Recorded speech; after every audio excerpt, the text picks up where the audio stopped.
Welcome to the Quick Corners Book Corner. Today I'll be talking to another Christian author who is writing in an interesting genre. Join me in the Quick Corner and find out. Her bio will be right after this. See you in a bit.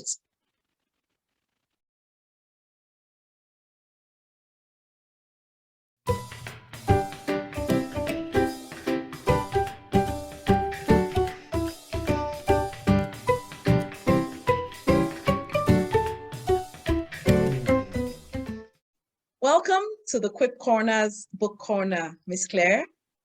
Hi, how are you today?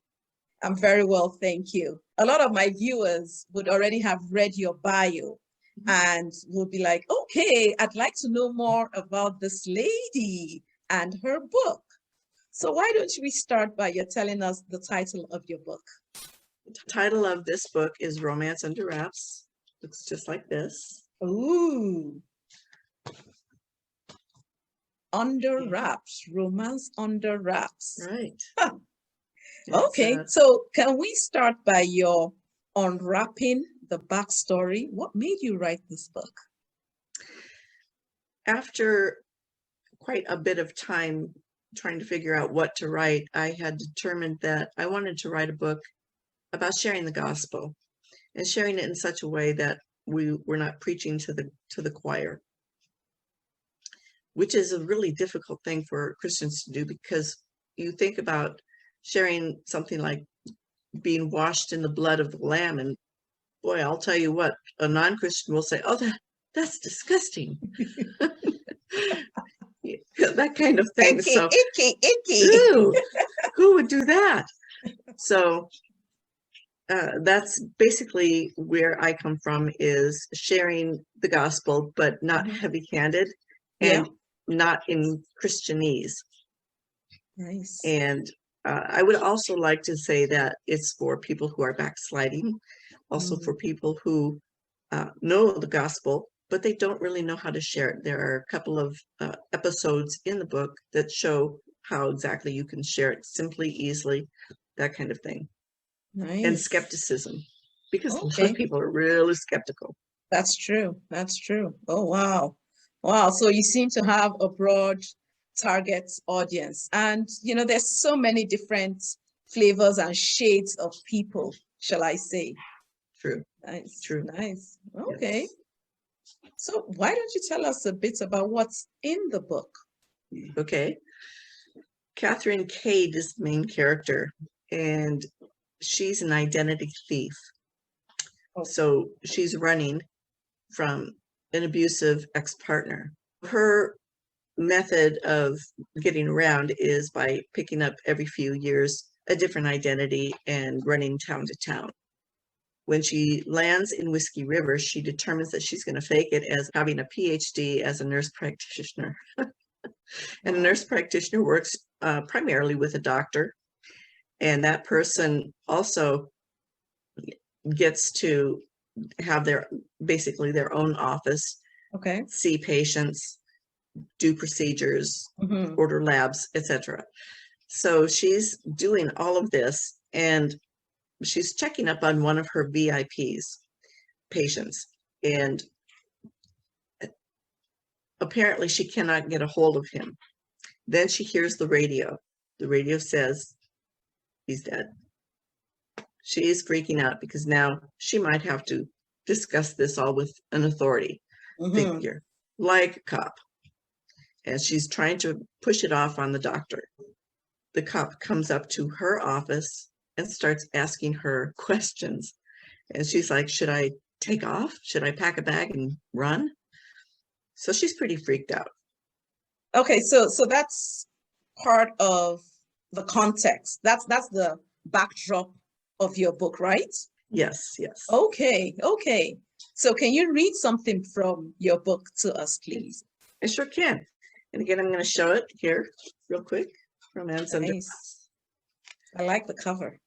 Now, this is not from, of course, the beginning. I had a really hard time trying to figure out what to read, because it was a lot of fun to write, and I was trying to introduce a lot of comedy into what could be a very dramatic scenario. And this woman has no identity, by the way. She does not remember her past. Mm. She'd been in a car accident and a coma. So all she knows is thieving, and she has no idea if she's ever walked into a church or not. Mm. So she's in a church. She's very nervous. This is from sitting in the church. When we were seated, the music began quietly, and I half expected a Father Brown type figure in full cassock, but with a big pointy bishop's hat, to stand before everyone and say, "Dominoes fall down." I was pleasantly surprised that the pastor wore human clothes, slacks, shirt, and a tie. He grasped a guitar and welcomed everyone. I was thankful he didn't say, "So who's the heathen in the house?" So that is my presentation of Somewhere in the Book. Nice. That sounds pretty intriguing. You know, for someone who you said had no identity, it's interesting that being a heathen may have been the only identity she could really hold on to. Exactly. Unfortunately. Exactly. And that is what I wanted to share. We all have, you know, an identity in a job, in a spouse, in a family, Yeah. that kind of thing. What can I do to be me? What am I? And her only identity is something very sinful. Yeah. Yeah. And that's all she knows. Yeah. So she has no idea that there is an identity in Christ. And she's very skeptical. She's an agnostic, atheist. She hasn't really decided. Yeah. She's kind of on the fence there. There. And, you know, why would God help her? She's been through a lot. So that is one thing that I did want to share, was the gospel and one's identity for someone who is thoroughly flawed. Yeah. Like the rest of us. Well, most of us had what is called the born again experience.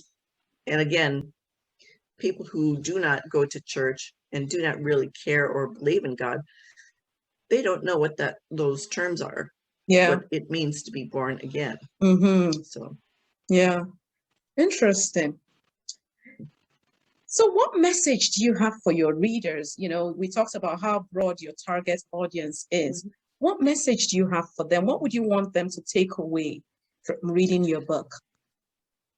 I think the takeaway would be, gosh, I think I can share the gospel without, you know, beating my Bible over someone's head. It is also entertaining, and I want people to be entertained. And I hope that they understand that people can be extraordinarily flawed, but completely ready to accept Christ. And it's just a seed planted here and there. And that it is possible to read a Christian book without having to be hearing it all the time and basically reading from the Bible. I've read some books that are like a romantic suspense, and they're reading from the Bible, and I'm like, wait, what? And so I didn't want that, and I wanted some humor in the book because it is very dramatic, and I want people to be able to see humor in their lives as well. It's not all drama. Yes. I mean, I can't imagine our lives without humor. I actually have a quip about that in one of my books. Exactly. Oh, nice. Awesome. Nice. Okay. So I guess the next obvious question is, how can people get copies of your book? Well, the easiest place would be on my website, which is claireosullivan1.com. That takes you also to a direct link to the Amazon page. Oh, nice. Yeah. Oh, I like that, because recently there was an author I had interviewed, and I was getting her package ready for publishing. And then I realized I couldn't find the book on Amazon. You know, so it's great that people can go to your website and then get that direct link versus fishing around. Okay. And it has my works in progress as well.